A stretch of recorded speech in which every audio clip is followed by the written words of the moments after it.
Kaixo egunon, nire izena Mikel Vázquez da eta Arkeologia Museoko gidaria naiz. Hemen Bizkaiko Arkeologia Musea daukagu eta hemen Bizkaiko aztarna arkeologiko guztiak gordetzen dira. Gaur Arkeologia Museoan bi gauza ikusiko ditugu. Alde batetik, erromatar garaia ikusiko dugu, sarrera txikitxo bat egingo dugu metalen aroan, eta ikusiko dugu forua eta Bizkaiko aztarnategirik handiena dena, hor aurkitu diren aztarnak. Eta gero, biltegitara joango gara, eta bertan ikusiko ditugu erakusketan ez dauden beste pieza guztiak eta nola gordetzen diren piezak eta nola heltzen diren aztarnategitik gure museora arte. Arkeologia Museoak Fertlego Ligera batu nahi izan du ikasleengan zientzia eta teknologia sustatzeko eta interesa piztia erazteko. Zatoz gurekin museora!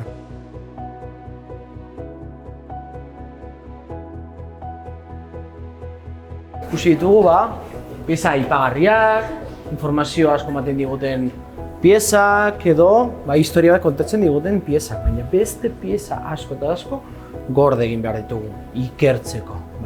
Orduan, gogoratu, aztarnategitetik ekartzen ditugu piezak. Ona eta zer egin behar dugu? Lehenengo gauza, garbitu egin behar ditugu. Horrekatik, hartuko gara, garbiketa gelara, material ezberdinak aterako ditugu. Normalean gehien agertzen den materiala da zeramika. Zer agertu daiteke bete ere? Hezurrak, animalien hezurrak, gizakien hezurrak, metal ezberdinak, beira esan dugu batzutan agertu daitekeela, egurra oso zaila da, baina batzutan egurra agertu daiteke, eta zer egin behar da? Garbitu egin behar ditugu pieza horiek. Egon dira lurrean milaka eta milaka urte, kasu honetan 2000 urte, erromatar garaiki gaur egunera arte, eta normalean nola garbitzen ditugu? Urarekin. Eta zepilloekin gainean garbitzen dugu arazorik gabe, baina ikusi ditugun material guztiak uste duzue garbitu daitezkeela urarekin? Zein ezin dugu garbitu urarekin? Metal bat urarekin? Zer garbitzen da? Oxidatu egiten da, ezta? Orduan ez, ezta? Orduan hor teknika ezberdinak erabili behar ditugu. Badaukagu baita ere laborategia, zaharberritze laborategia, eta hor produktu ezberdinekin, oxidaketa hori gelditu egin beharko dugu. Sartuko gara aurre katalogazio gelara. Ikusten dugu hemen lau fase ezberdin daudela. Hau ikusi dugu garbitu, gero sailkatu edo identifikatu egin behar dugu. Pieza hori ze garaitakoa da, ze animaliaren zurra da, edo ze garaitako edo ze nolako formako zeramika da. Eta gero beharrezkoa bada zaharre berritu egingo dugu. Arkeologia geruzaz geruza aztertzen goazela, Lurra aldatzen doan heinean, identifikatzen ditugu momentu ezberdinak, pertsonak egon diren momentu ezberdinak. Orduan, normalean behan dauden geruzak izango dira zaharragoak. Lehenengo piezak dira zeramika. Begibiztaz ikusten dela ezberdinak direla. Garai ezberdinetakoak izango dira, edo erabilera ezberdinak izango dituzte. Hau da, erromatar zeramika arrunta, eguneroko bizitzen erabiltzen dutena. Hau, terra sigilata, hori gorri kolorea zeukana, eta zigilua behan. Hauek momentu berdinakoak dira, nahiz eta oso ezberdinak iruditu. Eta hau burdinarokoa izango da, hau zarragoa izango da. Hemen sigla, gaude hor bigarren fase horretan. Sigla da kodetxo bat. Kode bat jarri behar dugu, testu inguru hori ez galtzeko. Lehenengo beti letrak egongo dira. Letrak esango dute aztarnategia, non agertu diren. Orduan lekua, gero urtea baita ere, leku berdina, momentu ezberdinetan induzkatu daitekelako. Orduan, 90 urtean induzkatutakoa.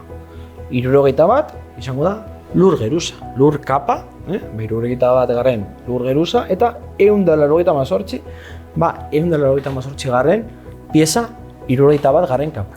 Begira, hemen daude, bi hezur. Hau hobeto kontserbatu da. Zergatik, kobasulo batean kontserbatu delako. Kobasuloak dira nebera modukoak. Hor oso ondo kontserbatzen dira hezurrak. Normalean, buztinaren azpian geratzen badira, ez da oxigenorik sartzen, ezetasuna eta temperatura ez da asko aldatzen. Bukatzeko, ikusiko dugu beste material bat. Eta da, metala. Burdina da gehien kontserbatzen edo gehien erabiltzen den materiala, azkenean tresnak egiteko, armak egiteko. Normalean, burdina kontserbatzen bada, da lur azpian eta hezetasun eta temperatura oso konkretu batean. Goian ikusi ditugun erromatar garaiko iltsak horrelako zerbait izango ziren. Naiz eta guk oso gaizki ikusi horrela, laborategian bere forma originala berreskuratu alditu ezagut. Prozesu guzti hori eginda dagoenean, biltegietara eramaten ditugu. Hemen daukagu zurine. Dauka trikuarri baten ezurrak, gizakien ezurrak. Eta dago begiratzen koksalak. Pelbizak, ez da? Eta prozesuen zein da pausuek gehizen denbora hartuten zuena?